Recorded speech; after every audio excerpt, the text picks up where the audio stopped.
A formerly key political partnership is imploding in spectacular fashion tonight as a bitter war of words develops between Donald Trump and Elon Musk.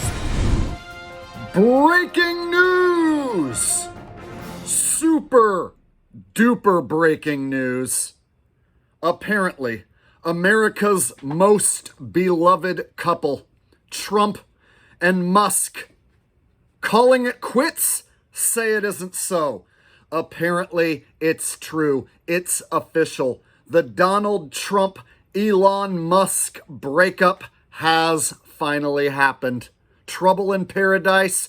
Oh, yes. During a press conference in the Oval Office, President Trump said he was surprised and disappointed at Mr. Musk's criticism of a key piece of his legislation. Thank you. Thank you, Elon. Thank you. A golden key to the White House was Elon Musk's leaving present. Now, less than a week later, Donald Trump might want to think about changing the locks. Elon and I had a great relationship. I don't know if we're well anymore. I was surprised. Now, it wasn't long ago Trump and Elon were hanging out in a Tesla, making out. They were like BFFs. They were butt freaking friends forever. Well, apparently, forever has come to an end. But I'm very disappointed because Elon knew the inner workings of this bill better than almost anybody sitting here, better than you people. He knew everything about it. He had no problem with it. All of a sudden, he had a problem. So only a few months back, Trump and Elon were basically making a half-hour-long Tesla commercial, and you had Trump, who's like the most popular, most recognizable man in possibly the world, and he was basically hawking Teslas, trying his best to get everyone to go out and buy a Tesla. Remember that? They won't allow me to drive, but if I could drive, I would drive a Tesla. I've bought several of them. I've bought them for my employees. They're really lovely vehicles. They're, quite frankly, the best vehicles that money can buy. If I was able to, I would lay back and take a nap, and I would put the Tesla in self-drive mode, and I would just let the Tesla take me wherever it may. They are really the best vehicles on the face of the earth. So we had the President of the United States of America acting as Elon Musk's personal car salesman assistant, right? Do you ever remember any of the other presidents hawking cars for a half hour straight with some billionaire on television? So fast forward now, here we are, a few months later, and now the love affair is over, and now suddenly Elon Musk is going to drop this bombshell that Trump was hanging out with Epstein. Hey, how come you didn't tell us that when he was helping you sell your Teslas?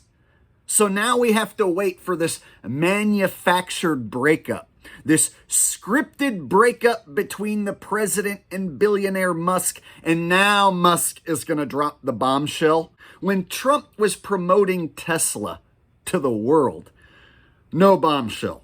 But now that they have officially broken up and the love affair is over, this is when you get the bombshell. And what's the bombshell? Mr. Musk tweeted, "Time to drop the really big bomb. Donald Trump is in the Epstein files. That's the real reason they've not been made public. Have a nice day, DJT." That's right. That's the big bombshell. Ooh, Trump was on some Epstein list. Ooh, and I know a lot of people fall for that bull crap. And that's exactly what it is, a big load of bull crap. Here's the deal. The television told you that there's a guy named Jeffrey Epstein, and he's a bad guy because he did X, Y, and Z. So had the TV never told you about this fella, Jeffrey, you would have no idea who Mr. Epstein even is, right? And had the TV not told you about these bad things that he did on his island, you would have no idea what to think of this fella. So the TV told you who Jeffrey Epstein is and what he did on his island. You never saw any of this stuff with your own two eyes. You never witnessed anything go down on Jeffrey's Island. So you have to ask yourself, you have to be honest. How do you even know that this Jeffrey character is even real? How do you know it's not just a made-up character for the world stage? How do you know the things that happened on his island are all just made up? How can you prove anything that the TV ever said went down on that guy's island or about that guy's life? How can you really prove it? The TV is the one who told you about this guy. I can remember a time when nobody ever said Jeffrey's name. When I was younger, in the 90s, early 2000s, nobody ever said Jeffrey Epstein's name. It was a name no one ever mentioned. Nobody talked about him. And then one day, the TV told us who he was, told us about the stuff he supposedly did on his island. And then everybody had this opinion of Jeffrey and the things that went down on his island. It's kind of like that Diddy story. They get you to believe that Diddy did all these things behind the scenes, and now it's become public. And they get you to let your imagination run wild and think about all the freaky deaky things he did in his freaky freak-offs. It's the same deal. These script writers can make this story up to get you to let your own imagination run wild and envision all the crazy stuff that Trump possibly did on this guy's island because Elon just dropped this big bombshell.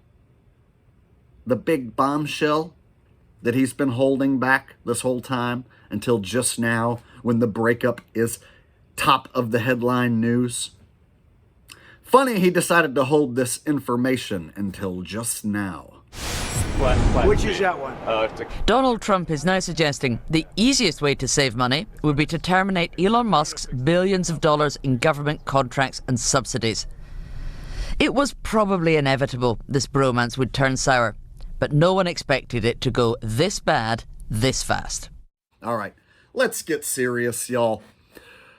This seems like a pro wrestling move right here. You have a tag team where two guys are working together. They're buddies. They're kicking ass. But then, trouble in paradise. And then they break up. And then you have a feud between the two tag team partners, right? And then they settle their feud on the next big pay-per-view. So right here, you have a classic example. It's a pro wrestling angle I've seen played out 1,000 times, where one guy turns on the other guy all of this sudden. Now, what you had this romance, this bromance, if you will, between Musk and Trump, and all of the most hardcore, diehard MAGAs. They were starting to get a little disturbed with how much their boy Trump was hanging out with Elon.